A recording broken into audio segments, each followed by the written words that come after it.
This episode of The Illustrious Gentleman has been sponsored by the Super Serious 616 podcast.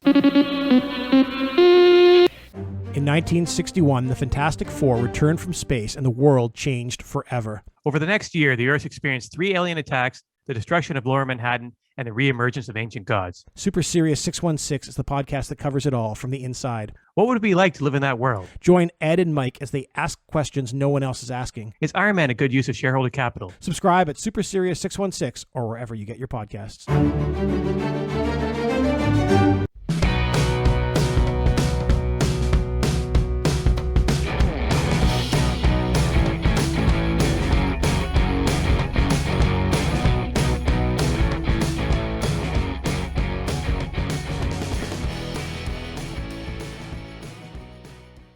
Yeah, I was just having this conversation with somebody, but it was with you guys about how I wish I didn't have to buy things on Amazon and Walmart, but sometimes I have to. And with Amazon, as much as they're a terrible company, I watch Prime TV. They have good shows. So if I'm already supporting them by that, I might as well get my shit within 24 hours. Yeah. I suppose when it's time sensitive, I can't think of anything now that I would need in 2 days. What about if you lost your iPad pencil? There's an Apple store across the street. Just go over there. Oh, the Genius Bar? Yeah, they have that. I know, like every Friday or something, before BC, before COVID, they used to do Clever. Yeah, I'm the first person to say that. They used to do, like, every Friday they'd have in-person demonstrations on different Apple things, and I think they were doing the week of or the week after I went over there to buy my iPad Pro, they were doing some in-store Procreate demonstration or something. And I don't know who puts them on, but I have thought a couple of times about contacting them to maybe go and do a demonstration. I'll lead something. I could volunteer to do that sort of shit at my kid's school, but then I won't look cool in front of the Apple geniuses. Right. Will you wear your blue light reflecting glasses while you give the presentation? Yes. Nice. Yeah, you're anti-blue light. Yeah, yours have a serious tint to them. Yours look almost like a mix of those shooting glasses. It's like you're either going to go shoot something or draw on a screen all day. I should get some aviator blue light blocking glasses. Oh, I'm sure Mitch has them. You can just go borrow a pair of his. Speaking of Mitch, one thing I learned through his Twitter account was, did you know that the symbols used in comics to depict swear words are called grolics? Grolics? I read his tweet. Oh.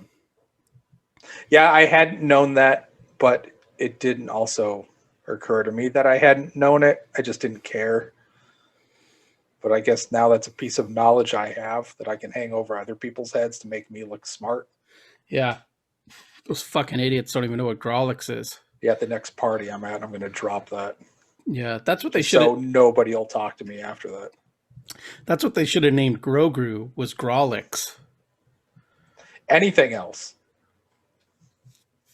This is episode 217 of The Illustrious Gentleman. That's Scott. I'm Ryan. Go to TIGtalk.com to learn how to become a Patreon supporter. I just updated my notes with the correct episode number. Yeah, sometimes I use the same document every week in Google Docs, which ironically you have access to. I've never thought about that, but you could go in and just put shit in my notes and I would just read it without even thinking about it. But I don't, Ron Burgundy. But I don't always change the Google Doc title name. So sometimes I'll be like 4 episodes ahead and it'll say like, whatever. But luckily I'm a professional. I'm on top of this shit. All right. So it's the middle of the day. You mentioned that you weren't going to be drinking. So is that true?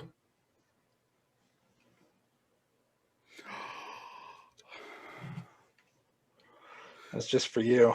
All right. So it said car camper, which My whole travel show I want to do is all about sleeping in my car. I want to do a like a no budget travel show.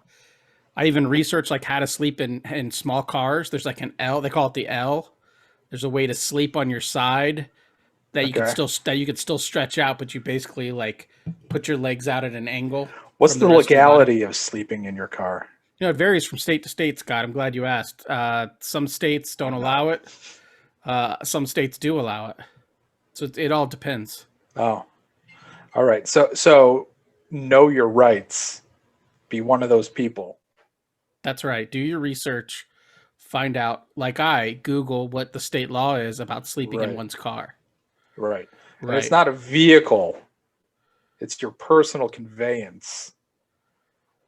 Right. And You're traveling in your personal property. yeah, I've been watching a lot of like First Amendment auditor videos that get arrested by the police because I think it's hilarious. mhm. That's what I've learned. If you Yeah. want to be a real asshole, don't call it a vehicle. Call it your personal conveyance, and that you have the right to travel.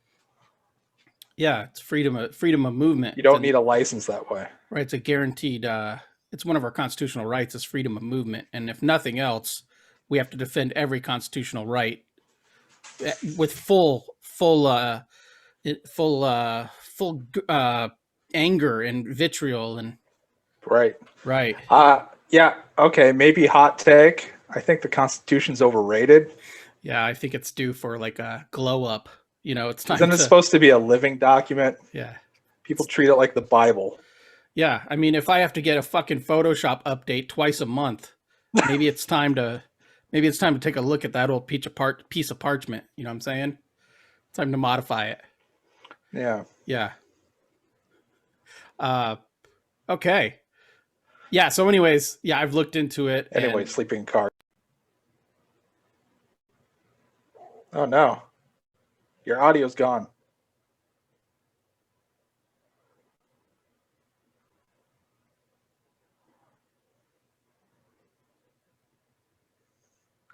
Big brother, man.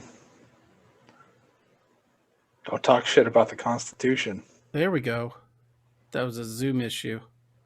Sure it was. Yeah, that is weird. Sure it was. Well, anyways, next time a pig rolls up on me and I'm catching some Z's, I'm going to be like, I don't live in my car, motherfucker. I'm sleeping in my car. There's a difference. We all need naps. Okay, normalize naps is what I'm saying to this officer in this situation. Yeah. What are you, anti-nap? Yeah, what the fuck's wrong with you? But You know who else was? Stalin. yeah, and for anyone out there, if you are going to take naps in your car after having a few soda pops, put your keys in the trunk. Because if you have access to your keys, you get one of those Deweys that I hear so much about that I'm... Ugh, ew. All right. TIGtalk. Everyone loves this segment. Oh, wait. What are you drinking? What are you drinking? Speaking of car camping. Yeah, I've got the Great Divide Car Camper. What does it say there? Hazy Pale Ale. Yeah, it's a 5%. It's pretty light. Yeah, well. I like the can, so yeah. I picked it up from my local Total Wine. All It right. was, I don't know. How should I feel about Total Wine? If I don't like shopping on Amazon, isn't Total Wine the Amazon of booze? Shouldn't I should find a local place to go to. Yeah, you should go to that great spot in downtown Gilbert, that convenience store. Right on the edge of downtown Gilbert. They have a great selection there. That's where I first got my Evan Williams bottled in bond. So what do you think? I'm just trying to formulate a joke real quick. That's all I do. I don't know. I guess we'll see. First impressions, not so great. With a hazy pale ale, you get all the trouble of an IPA without any of the benefits. There's something there. The thing about IPAs I have found is they trigger olfactory memories in me. So a lot of times with an IPA, I'll describe it as tasting like blank smells. And I'm getting a lot of that with this one, and I can't put my finger on it. So Well, I'm going to have to meditate over the course of the episode to figure out exactly what this taste smells like. okay. I hope it doesn't put you in your feelings, because we both know you don't like to be put in your feelings. You don't like to sit in your feelings. Fucking hate those things. Yeah. So because it's an afternoon show and I still haven't regressed to the point where I drink wine before like 3 p.m., I decided to pull a beer out. And the only beer I had that wasn't like a Natty Light is a Hop Shock from Santan, which we've both had on the show multiple times. 7.1%. Very hoppy smell. Almost skunky smell. Maybe I have an old can. Yeah, if you're hoppy and you know it. That's a beer. Yeah, I'm sure it's a beer. I'm sure there's dozens of if you're hoppies and you know it. I haven't seen one. No, I'll check my. I'll put it on the list. Yeah, I'll check my Untapped app and I'll read off all the brewers that have that. So when I homebrew my IPA, that'll be the name. Yeah, if you're the whole title of your beer should be "If you're hoppy and you know it, this isn't the beer for you." TIGtalk. Last weekend I went to a wedding for owner of Cab Comics, Corey, and I had a lot of fun. I was so I'm trying to do things where like things that I wouldn't have normally done. I want to try to push myself to do new things. And so normally, if I got invited So to having fun was well on the list. So normally, if I got invited to a wedding where the only people that I know there are the people getting married, I probably would be like, oh, I don't know how fun that's going to be, making small talk all night. But as we got closer to going to the wedding, I thought about an old employee of his, this guy Lauren, might be there. And Lauren's fun. We met Lauren on that midnight release of the Batman book, 80th anniversary, or I think it was something 1000. Whatever that Batman title is that you I think they aligned those two things. Detective Comics 1000 or something like that. And so you and I were both in Flagstaff, and it was like a midnight release, and him and I went and got some tall boys to drink. And so anyways, Lauren was there, and I forgot how much fun that guy is. We had like a whole bromance all night. If he listens to this, I hope he feels the same as I feel. But yeah, we were vibing all night. But him and his date and me and my wife, we all had a great time. Jan was there, Janimal, an artist out of Cottonwood that I know. So that was fun. So I did know like 3-4 people there, and it was just fun. I mean, I didn't dance or anything because no one played The Clash and I wasn't drunk, but it was fun otherwise. And had I known how much fun I was going to have there, I would have Ubered there and then got hammered because they had an open bar, and one of the 2 cocktails they had was an old fashioned where I sipped Lauren's old fashioned, and it would strip the paint off a fucking car. It was so strong. I was a little bummed that I couldn't have one of them. But again, I was driving, so I had to stick to light beer. Is that a guinea pig I hear? Well, I don't know. I've got both of my earbuds in, so I can't hear anything other than you. Are you in a room where a guinea pig lives? No. Oh. But there are 4 free range animals. Okay. It just sounded like something chewing on something metal. That's fine. It's cool. I'm just happy. I get you when I get you. You know, I'm happy you can make time for the pod. Yeah. Well, one of the negatives of this flooring is the fucking dogs walking around and tap dancing all day. Oh, I'm gonna have to get them socks. I'm gonna have to go on Amazon and buy dog slippers. Yeah. So yeah, I just had fun. It was a wedding. I had fun. It was cool. Got a hotel room. Did the whole shebang. The whole overnight trip. It was fun. Good. Yeah. Well, congrats, Corey. Yes, congrats to Corey. It was a beautiful service. Yeah. If he was cool with it, then congrats. Yeah, wonderful service. All right, what do you got? Impress me. What is this? Is TikTok still? Yeah.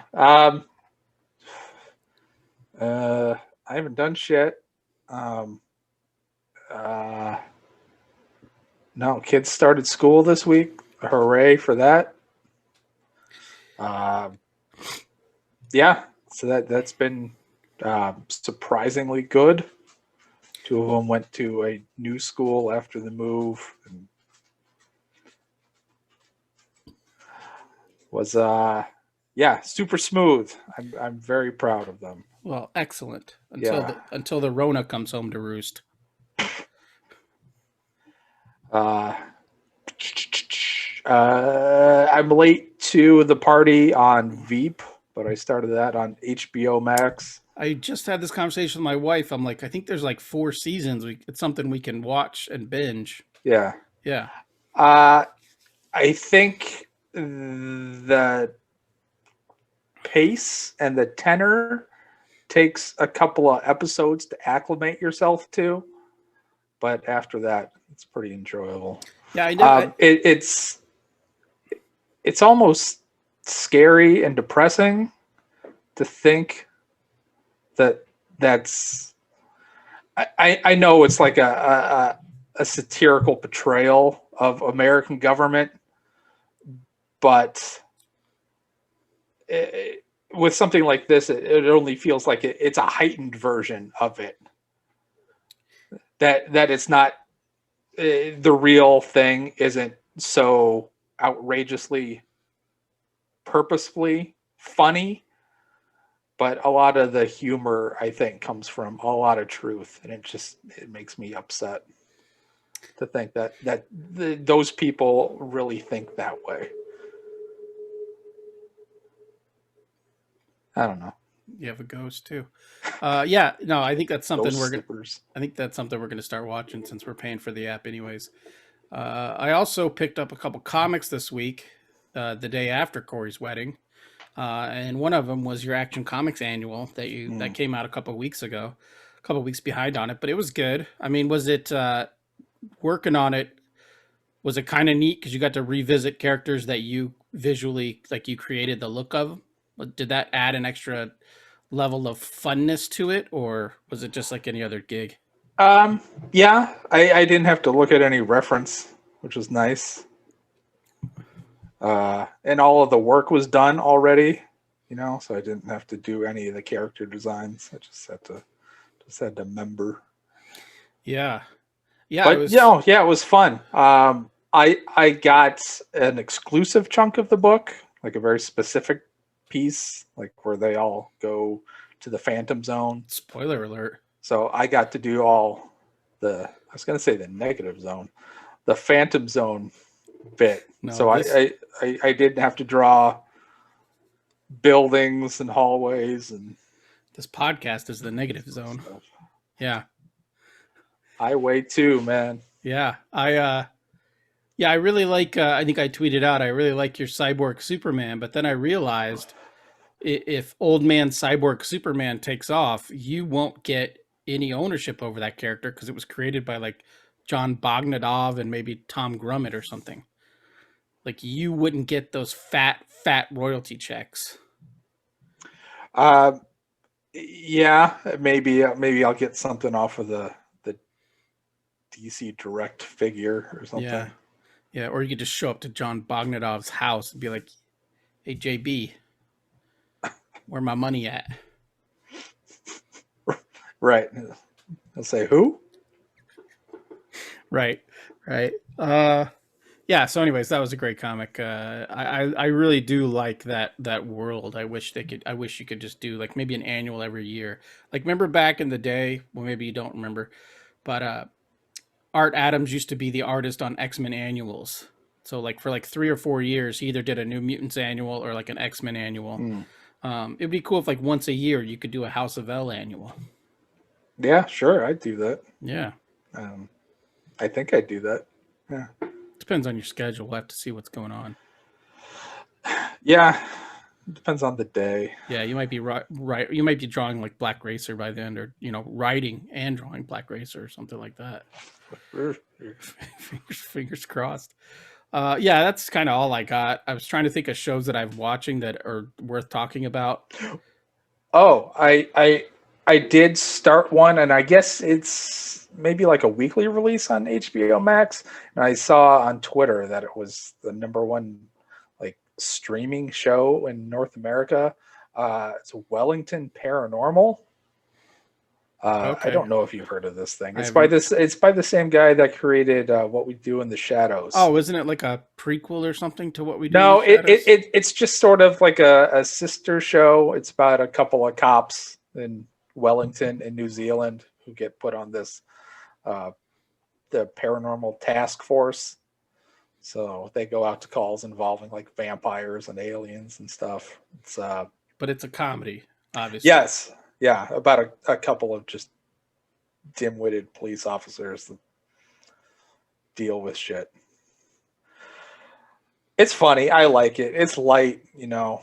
It's it doesn't obviously it doesn't take itself seriously. It's like all of the best episodes of the X-Files. Okay. It's like the Luke Wilson episode every episode.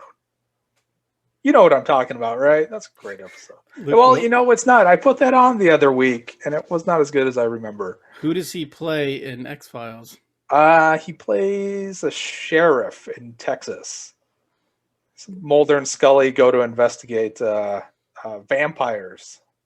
There's vampires in this Texas town, and Mulder ends up killing a teenager. So they both have to give this a report to Skinner about what happened, and so they're talking to each other about what they're going to tell them. And so they go from Mulder's point of view on his telling to Scully's point of view on her telling. And when he's telling it, she's always dismissive and the bitch. And when, you know, when she tells the story, he's just aloof and this weirdo. And yeah, so Luke Wilson's the sheriff, and in her version, he's very handsome and well spoken. And then in Mulder's version, he's got buck teeth and he's this hillbilly. So, that's clever. Yeah, season 5, I think. So yeah, I feel like I've seen that one before, but it's obviously been a while. But yeah, all I watch are like cooking shows for the most part because I don't want to use my brain at all, and I like cooking. So we watch like Chopped and Beat Bobby Flay and shit. I watch. The only things I've seen are like the seasonal ones. So like the and it's not even cooking stuff. Like I think I've seen the pumpkin carving bullshit and like gingerbread house stuff, you know, that sort of stuff. I don't like traditional meals. I don't give a fuck how somebody is cooking a filet mignon and making a fucking sauce for it. I don't care. You are a masochist. You're like, let me get the worst fucking shows. Those are fun. Those are fun. Because I could do that. I want to do that. I want to carve a cool pumpkin when it's time to carve a pumpkin. You know, I want to do neat stuff. I don't give a shit about how somebody made a soup. Making a delicious dinner isn't cool stuff. Every dinner I make comes out of a box. Oh, see, you gotta. I don't have time for dinner. I don't have the time or the will to make.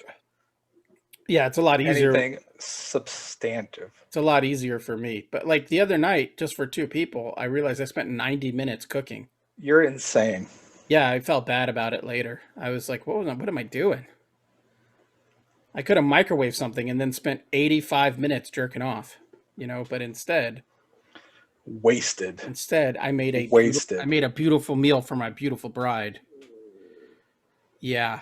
All right. Yeah, nothing else. I like cooking shows though, and I specifically like I don't like Bobby Flay, but I like the shows he's on. Barbecue Brawl, Beat Bobby Flay, they're fine. I'm a Michael Simon guy for those out there. I don't know who either of those people are. The only time I've ever heard Bobby Flay's name is in Step Brothers, where Adam Scott said he went sport fishing with Bobby Flay. So I take it to understand that he's some sort of celebrity chef, and that's all I know. Yeah, he's an Iron Chef. Iron Chef. Okay, Okay. Okay. So us- also what I know of him is from Superbad then. Okay. Put some respect on his Maybe name. the Iron Chef of Pounding Vaj. All right, today's topic We just got flagged. Today's topic was actually suggested by you, but I kind of I have lots of notes that have nothing to do with you. Genre-based approaches to storytelling. Mm. And I took that to mean like style. This is high concept. Yeah. This is where I'm going to turn the video black and white. It's going to fade to black and white right now. Put on some Duke Ellington or some French cafe jazz music. Yeah, we were just at the wedding. At the wedding, at one point, like a jazz song, or before the ceremony, they were playing jazz, and I just leaned over to my wife. Two people are going to get this joke. I leaned over to my wife and I said, "Are we in Bosch's apartment right now?" Oh, that's a show. Yeah. Yeah, you should pause the video while I go get my turtleneck on. Yeah, I'll go look for some douchebag hat. Oh wait, they're all at your house. Yeah. Okay, so style and page layout is kind of how I kind of how I thought about it, but I guess it could be anything. And then we chose, I guess when I say we, I mean me, 5 categories of genre. So why don't we just start with superhero, because that's what we work in, or that's what you work in. That's what I want to work in. It's the big one. Yeah. And for an example of a superhero book, see every Marvel and DC Big 2 comic book, and most Valiant comics as well. Right. All right. So what are your thoughts about superhero genre, superhero based storytelling when you're working on a superhero book? Sure. I think the rule of thumb for comic book art should always be balancing, is this the clearest way to tell the story, and also is this the most effective way to tell the story? And I think effective might be a loaded term, but is it going to get the biggest response from a reader, whatever it's going to be, emotional, or I guess it could get a physical response from a reader depending on the comics. I mean, if it's a Xenocope comic, I guess you want a physical reaction from the reader. I was at Dig and Xenoscope.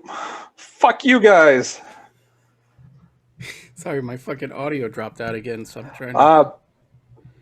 But then I think with superhero comics, you also have to add a third variable into that. Is it also the most dynamic way to tell the story? So I think every decision, you have to most effectively balance those 3 things. And I know people don't think of it as work, but that shit's fucking exhausting. Yeah, I always see artists on social media, and I'm talking about like a good comic book artist, not just hacks, talking about how like the most important part is the most important stage is layouts. They love layouts. It really is. They love all that, and I hate doing layouts. Oh, okay. I don't love layouts. Right. But it is the most important part. Yeah, for me, I consider layouts like for me personally, I put thought into like panel layout, and then, so because since I work digitally, I almost always like have a general idea of what I want in my head, and then I do my panel borders, and then I actually do the layouts. I don't like draw thumbs and then break it up. So I already know like this panel is going to be an open panel, or this border is going to be broken. I kind of know all that. So like the first step of me drawing a page is actually like quote unquote ruling out my borders digitally, which I have a template for that. So there's really no ruling it out. It's just setting it up. I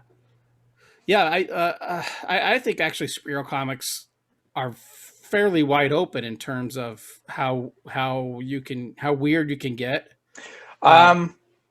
But Sure. I Yeah. do think they still need to be super readable. Like, you don't want to get so weird that someone has to Right. stop Yeah. and think about what's going on. It kind of feels like, well, I think with all of this sort of stuff, it's that stupid saying that there's no right way, but there's a wrong way. You know? Yeah. Yeah. Yeah, like, I'm not saying like they should be easily readable, and that doesn't mean basic, but I think a clean layout works good in superhero comics. Yeah. Your eye should automatically flow. You should never have to think about which panel's next. Yeah, because out of all the things we're talking about, I would think that this is arguably the genre that is going to cater to the youngest audience, who don't have the maturity of like readership's not the word. I don't even know what word I'm looking for, but they don't have 30 years of reading comics behind them to right. immediately know how to interpret a comic. Right. Yeah. Right. You're a big fan of saying everyone's comic is probably someone's first comic. So you want it to be easily digestible. Yes. And I think with superhero, probably the same thing with like sci-fi, because they sort of overlap and a lot. Yeah. That it's easy and almost sort of expected that things be sort of messy and kind of all over the place. So constructing a layout that is going to help guide the reader in a specific order, in a specific direction, to allow them to more easily follow it is beneficial for everybody. And that's what I try to do a lot in my layouts. I use a lot of overlapping panels. I think gutters are pretty boring generally. So I try to overlap as much as I can, but I do it in a way where it's going to overlap or touch the next panel. And that panel is not going to touch another panel, because then that gets confusing. So it's going to go in order. This one's going to touch that one. That one touch the next one. And it's like a human centipede. That's right. Yeah, and I think with style, so we get to the shit at the end. I think with style, like superhero comics are again forgiving in style. You can use a good mix of like hard shadows and open line work, because it's almost always colored brightly. So almost any style works. Bold shapes. And my last note is superhero comics really are comics that the action should be shown and not told. Like I don't know if we all remember, but it used to be, especially working Marvel style and comics in like the 70s and 80s, like It used to be both. Flash would be like throwing a punch, and then the thought balloon would be like, I need to punch this guy as hard as I can. Like, yeah, we see that, motherfucker. So we've kind of gotten away from that, which I like. But there will be examples later on to where things can be told and not shown for storytelling reasons. But I think in superhero comics specifically, if someone's punching the fuck out of a Nazi, you don't need to say, I'm going to punch this Nazi right now. Chris Claremont. Yeah, and also like when I say a good mix of hard shadows and open line work, on a personal note, something I still struggle with now is I have a hard time if a scene takes place during the daytime, dropping heavy blacks on a page or spotting blacks on that page. Because in my head, I'm like, well, it's sunny out, so there's not going to be a solid black against a solid white. And I always struggle with that because I know it can work, because Phil made it work in Family Tree. Like, I've colored pages that take place during the day that have harsh silhouettes and stuff. I still have a hard time wrapping my head around it. That's just a side note of struggles I personally have with comic book drawing. Not the only struggle I have, obviously. Yeah, I tend to stay away from shadows on flesh or on figures. I don't know why I'm so sort of adverse to it, but I don't know. It feels unnatural, and it's something I have to force myself to do a lot of times. Okay. Well, speaking of shadows and harsh shadows, let's move on to horror. horror books. I don't read a lot of horror books, so I guess Hellboy would be an example. Although I consider Walking Hellboy Dead's a the superhero most popular indie comic in forever, and that's a horror book. Yeah, and then Vault Comics do a lot of horror books that seem to be pretty well regarded. I just haven't dipped my toes yet. But yeah, for me, I think horror books are right up my alley because throw as much black on the page as possible with a horror book. I think for superhero books, I said bold shapes. I think for horror books, you need like dynamic shapes. They don't need to be. Wouldn't make sense to have a character look like the Hulk, but you could still have like a cartoonish looking style to your character. What am I thinking? Like you can't get as crazy. Like again, you can't draw the body dynamics of the Thing in a horror book. It would look silly, but you can still make dynamic poses and dynamic shapes without resorting to giant fists, small head, giant body kind of things. Yeah, okay. I guess I kind of follow. I don't think I would use the word dynamic.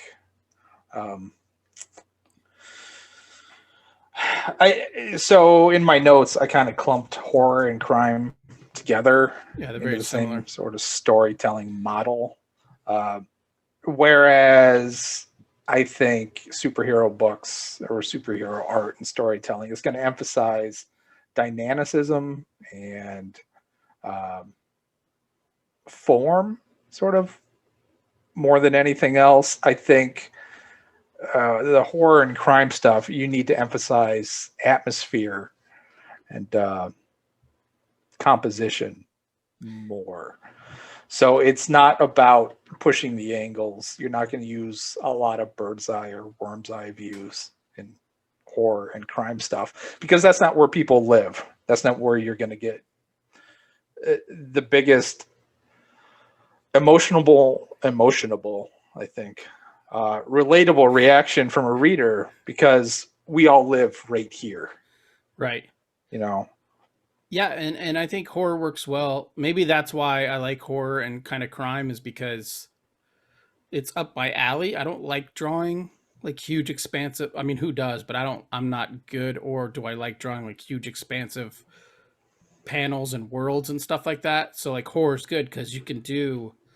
Like one of my notes here is that it's things work well when things are just hinted at. So use silhouettes, but like unless you're drawing like a straight up like gore horror book, you have to hint at a lot of things. So like a panel where you just show a cigarette sitting in an ashtray smoking, and then off panel someone yells, like that's a great panel to use in like a horror book, right?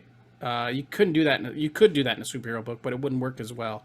But yeah, mood and sort of like you said, atmosphere.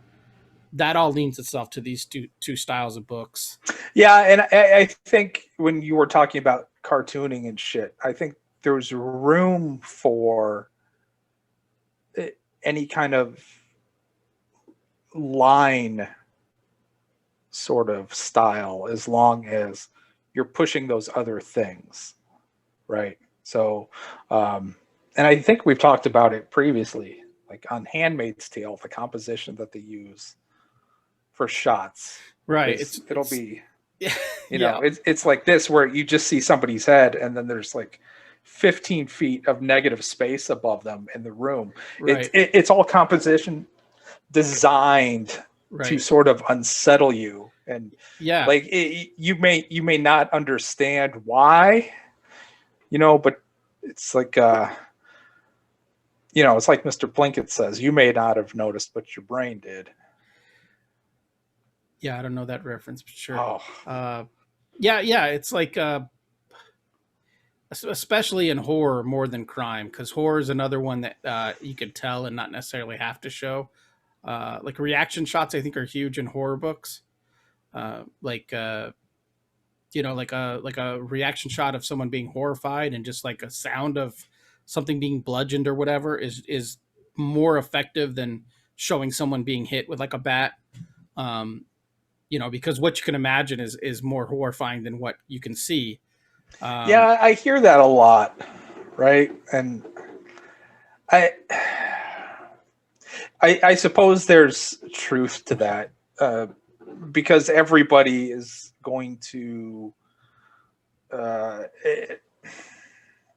yeah, I suppose you let people fill in the blanks, Right. and within something like a horror or crime book that has a specific tone, they're going to fill in the parts that, or fill it in with things that, upset them the most.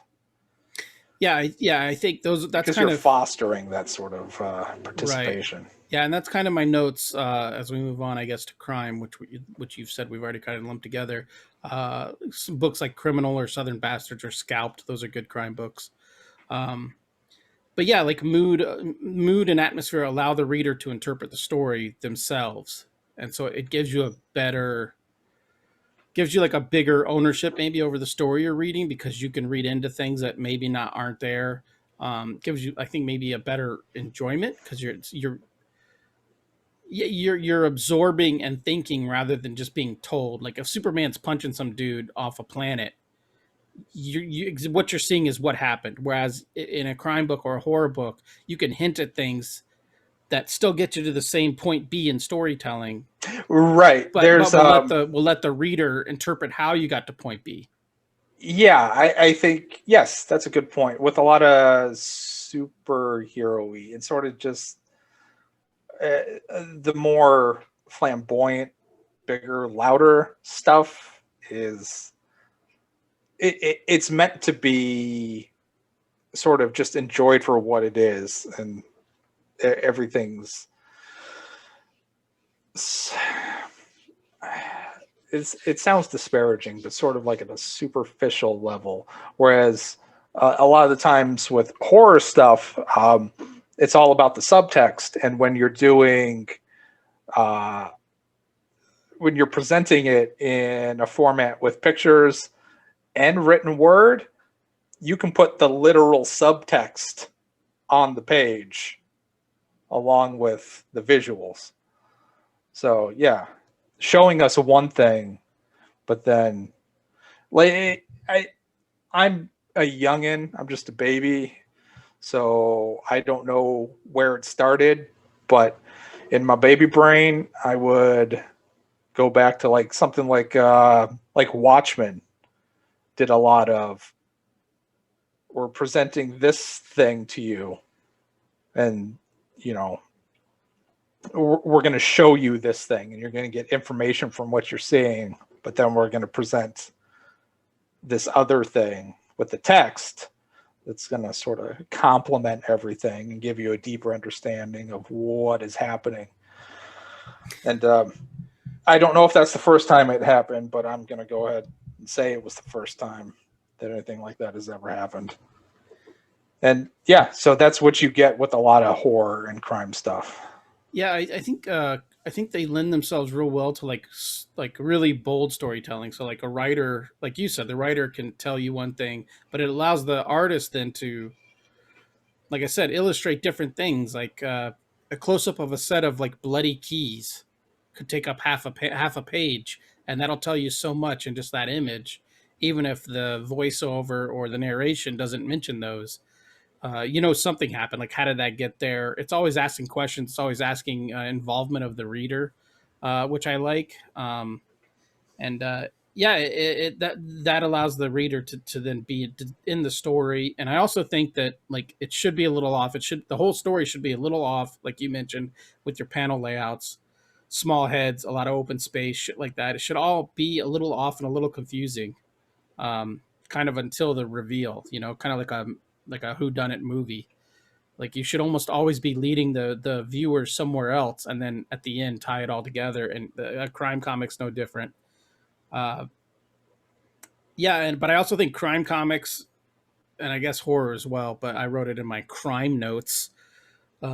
Really dynamic panel layouts, lots of open panels, reverse silhouettes, use of negative space, because a lot of that stuff, because the main focus is expected to be on the story, I think it allows a ton of freedom for look at Sin City, man. He was doing weird shit with that book that we hadn't seen in a long time. And it's because he's telling essentially a prose story with an illustration mixed in with every fucking panel. But But yeah, Yeah. I think you can get super weird with. I think you can get super creative with your page layouts and page design on a crime book.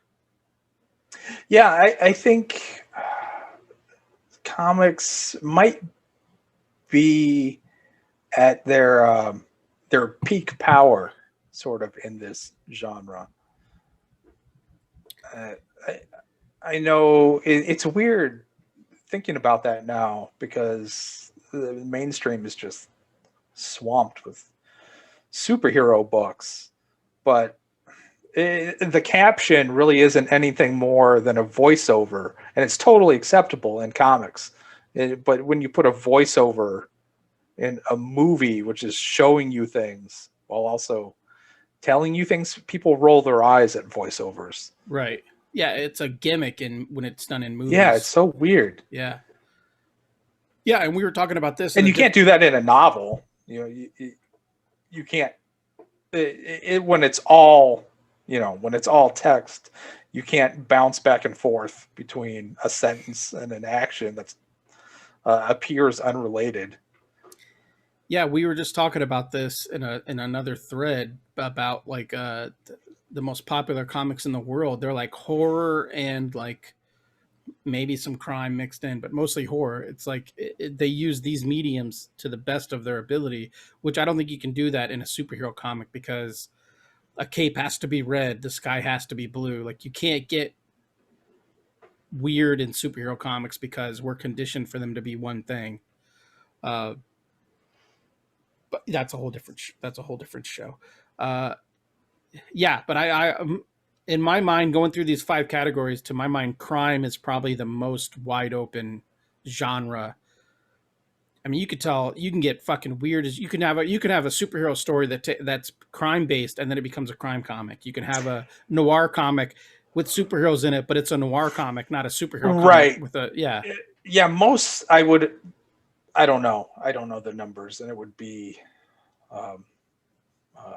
disingenuous for me to say one thing or the other, but I would hazard a guess that most things are blends, genre blends.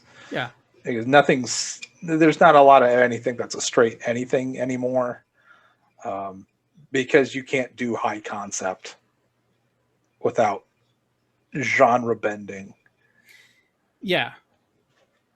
Yeah, like the comic that I'm doing on my Patreon, I initially wanted it to be a crime comic because I just wanted to use as much black as possible on the page.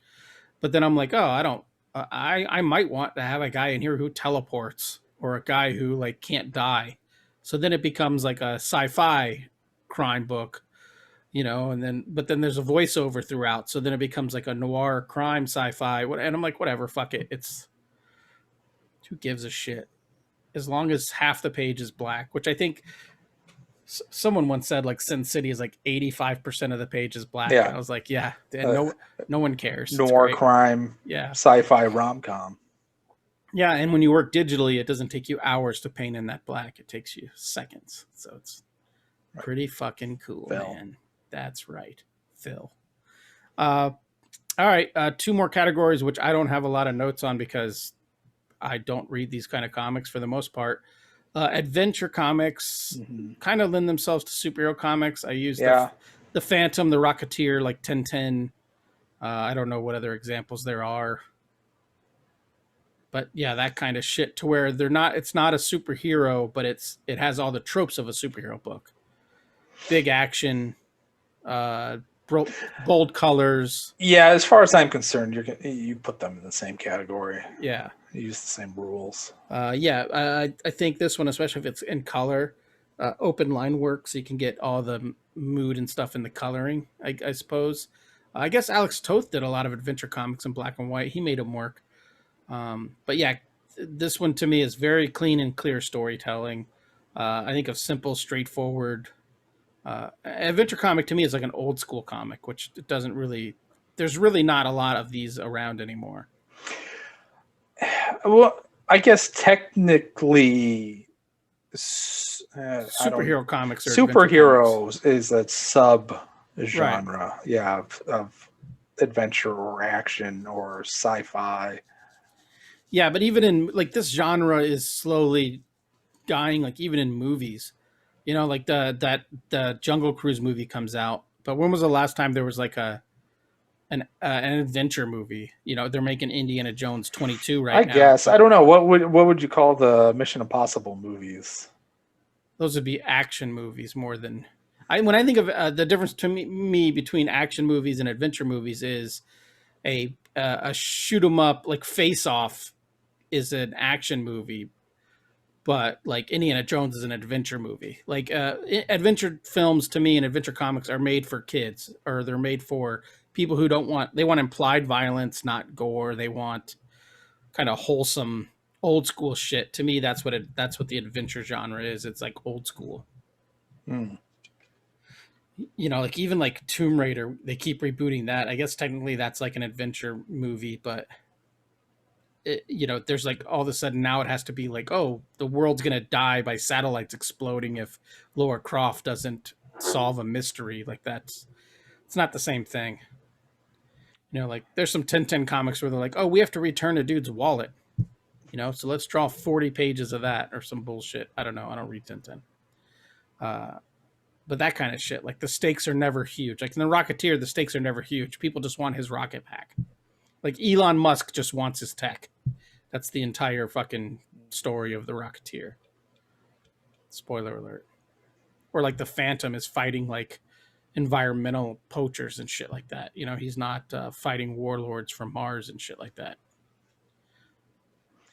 Yeah. So there's a smaller scale then to. Yeah, and the Phantom issues that I drew, he was fighting like corporate overlords. Super exciting stuff. Riveting. Yes.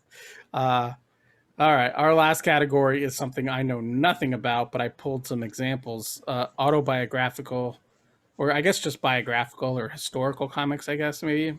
Like James Kochalka, Robert Crumb books, Blankets, Fun Home. These are ones that win all the Eisners, like Alison Becknell's Fun Home. They win all the Eisners. Are these autobiographical comics? George Takei did that. They Call Us Enemy, talking about his time in the internment camps during World War II. I think I could have butchered all of that. But That all sounds right. But no one who listens to this podcast probably reads autobio comics either. So my notes on that is these comics are they're obviously personal and honest for the most part. I would say this genre is probably the most freeing and the most forgiving. You can do anything, and if it's your story and your words telling your story, no one can tell you drew it wrong, or no one can tell you told it wrong, because it's essentially like a journal that you're publishing. So no one's going to go like, oh, Anne Frank, I found your journal to be boring and repetitious, not exciting enough. Yeah. Okay. Shout out to Anne.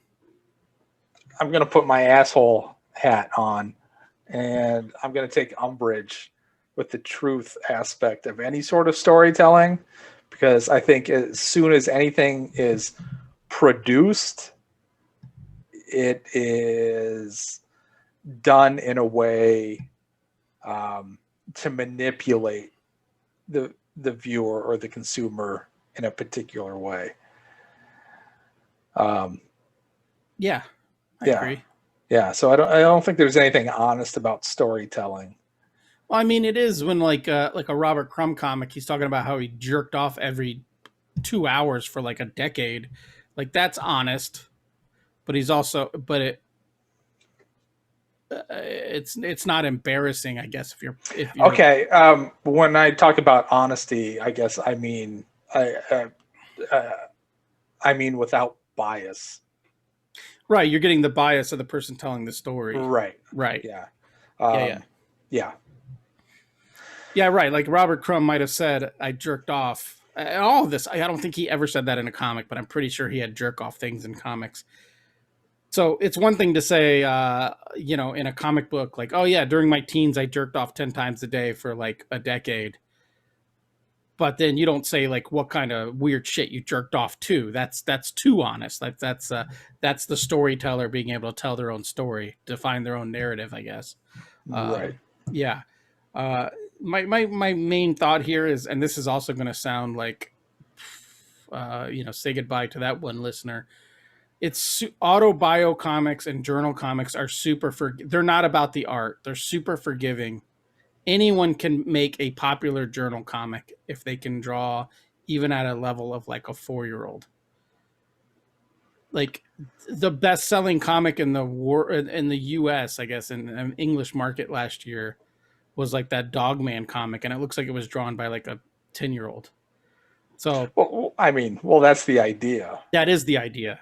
But Right. I think that also falls into this category. It's like no one is picking up these comics based on art alone, to where there are superhero comics you pick up based on art alone, or at least I pick up based on art alone. People are buying these comics, these journal comics, these autobiographical comics for the story. Like I'd be hard pressed for anyone to buy one of these books and just be like, I just bought it for the art. I don't care about the story. Like that doesn't fucking happen. So I think they're more open, I guess, to different types of artists and different styles of sequential storytelling, I guess. But yeah, I'm still the dick. But you're not getting a comic like this expecting Brian Hitch artwork, expecting Brian Hitch drawing it. If that makes sense. Sure. And you're not buying not buying the Avengers for Dave Pilsky to draw. Yeah, again, it's the kind of it's all about the I don't know, the which way you're trying to persuade your audience, right?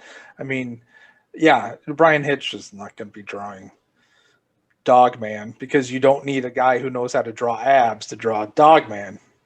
The appeal of it is that, as an 8th grade, or 8th grade's even too high. Like as a 4th grader, I could draw this, and that's why it's appealing to me.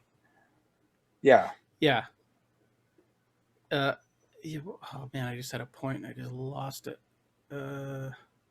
Yeah. I was saying like when like David Mazzucchelli did his I can't think of the term right now, and Gonzo's not rolling over in his grave because he's alive. Gonzo's rolling his eyes right now when he listens to this. Rubber Blankets. When David Mazzucchelli did Rubber Blankets, it was like a personal story. He did a different style of artwork. It wasn't superhero comics. It was like a different style of artwork. When the Eminence, when Stewart drew like when he draws his personal comics or his journal comics, or even Rushnoff the Red King, which is not a not a journal comic, but it's slightly different. He doesn't draw it the way he draws superhero comics. So I guess what I'm saying is they even artists who are top level artists who can draw in any genre, in any style, when they draw in this style, they make it simple. It's all about the storytelling. It's all about telling a simple story or a heartfelt story to where you almost don't want the art to detract, which yes, the artwork should complement the tone and the story that's being put forth. Like like you're talking about a lot of these autobiographical comics, it depends on the content. If it's a story about somebody finding their place, looking for identity or whatever, pairing that with an artist that doesn't have a Jeff Smith line, but has got sort of a shaky, sort of unsure, sketchy sort of style, lends itself to reinforcing, the right. The tone that they're trying to present. You know, it's exactly like a mainstream movie example. You know, is Spider-Verse, right? There's Miles Morales is his animation is framed out at a different rate for most of the movie until he becomes Spider-Man, and then it goes from like, what was it? I don't even remember the numbers. It's like 20 frames a second to whatever. Well, 24 is normal, so I think that he was going at like 18 or something Yeah, like that and prior to then that. yeah. So it like I said before, like your brain notices that sort of stuff. Yeah, you don't want a story about like a 14-year-old boy questioning his sexuality and going through puberty and have it illustrated by like Bernie Wrightson. You know, like Right, that. and Right. there's also something about the books about real life people where you don't necessarily want to nail that likeness. You know, I saw a YouTube video this morning on my feed about drawing shapes over details or something like that when painting. You know, just getting the shapes down, because yeah, it's about approximating stuff. That's all art is. I'm not into the hyper realism stuff. If why not just take a fucking picture if it's supposed to look like what it's supposed to look like? My brain just needs to recognize it as it being this thing. Yeah, like that's one of the reasons hyper realistic art or super close likeness style art is one of the reasons like I can't get into like Star Wars comics or Star Trek comics, is because to get an accurate likeness of Picard, you can't then draw like a super dynamic pose and then put that face on there. It doesn't work. So by Right. default, all those comics become super stiff, super. I mean, I've seen the show. If I want to see Patrick Stewart be Jean-Luc Picard, I have hundreds of episodes to do that. So if you're gonna draw the comic, let's get a little weird with it. And it's obviously progressed. In the 70s, they were kind of likenesses, but they were like those Star Wars comics in the 70s to me were comics, whereas Star Wars comics now are like, oh, you got to make sure it kind of looks like Finn, or make sure it looks like. Yeah, I think with that sort of stuff, you have to go the opposite direction. You don't get somebody who renders stuff like that. You get somebody who does a stylized version. You get like Wilfredo Torres is what he's doing on Superman 78, that sort of stuff. Yeah, you hint at it, but it's there. But you hint at it. Yeah, I agree. Or like the reason that I love the I'm gonna butcher his name, Gendy Tartarsky, Gendy Tartarsky. His Clone Wars was great because it was super cartoonish animation and did not rely on likenesses, or like you knew it was Obi-Wan because of the beard. Like it had a similar beard. You knew it was dipshit Anakin because stupid hair, whatever. Yeah, like that stuff to me is way more appealing than Salvador LaRocca Star Wars issue where that it looks exactly like Captain Phasma, or it looks exactly like Poe. Although I like the way Poe looks, so looks exactly like C-3PO, which is why I hate drawing. Like I've had to do several Darth Vader commissions, and they all look dumb because Darth Vader looks dumb. Like his helmet is dumb, his mouthpiece is dumb. He just looks dumb. So when you draw him, he looks dumb. Yeah, So the more think cartoonish, the better. Giving those things, to somebody that is going to draw more traditional figures is a mistake. You need somebody with an exaggerated line that likes to caricature. Right. Yeah, so I guess my final notes on genre are each genre, the balance of art and story isn't always 50-50. Like an autobio or a journal comic, it's like 90% story, 10% art. Whereas like a superhero comic is probably 75% art. Well, in my mind, 75% art, 25% story. Crime and horror are about 50-50. I think you need both to fire on both cylinders. Like I don't think great art can carry a shitty crime comic. Great art can carry a superhero comic. A great story can carry a comic with lacking art if it's a personal story. But in my mind, not if it's like a Superman story. I don't know if there's a Superman writer on the planet good enough that I would read the comic if the art was total shit.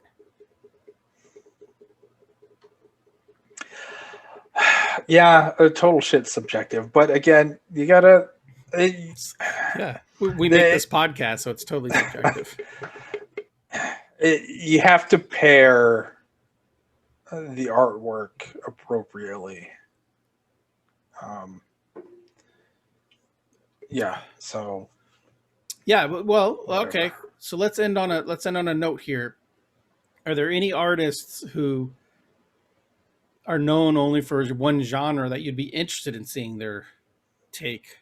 Like as soon as you said that in my head, it like I bet Jorge Jimenez could do a killer horror comic if just given the opportunity. But he would have to spot, like I would like to see his artwork with more spotted blacks and less like gray tones, more contrasting figure work as opposed to illustrative figure work. Yeah, I bet he could.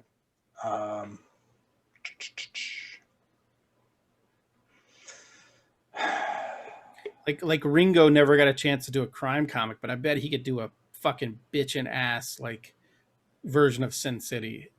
Had he had the opportunity. I don't know that I would be. I'd be interested in seeing it. I don't know how effective it would be. That's the thing.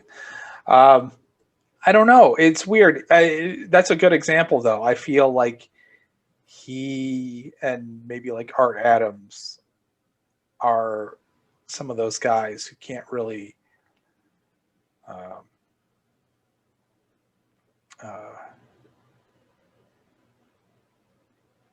they can't really cross genres. There's the action adventure genre with all of its subgenres that they crush, but they're not somebody like a Dan Panosian who can do superhero books and can do crime books and can do horror books. Yeah, that's a good pull. Dan's a good pull in that. He can do big and he can dial it down to do subtle storytelling. And I think that's what horror and crime, they got to be subtle at times. I guess in most times.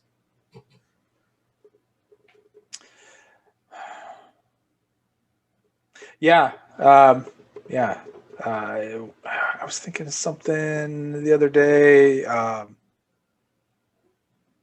Maybe that's another. I'll have to workshop it, but another topic for another show is the malleability of comic book art, a single artist comic book art, like how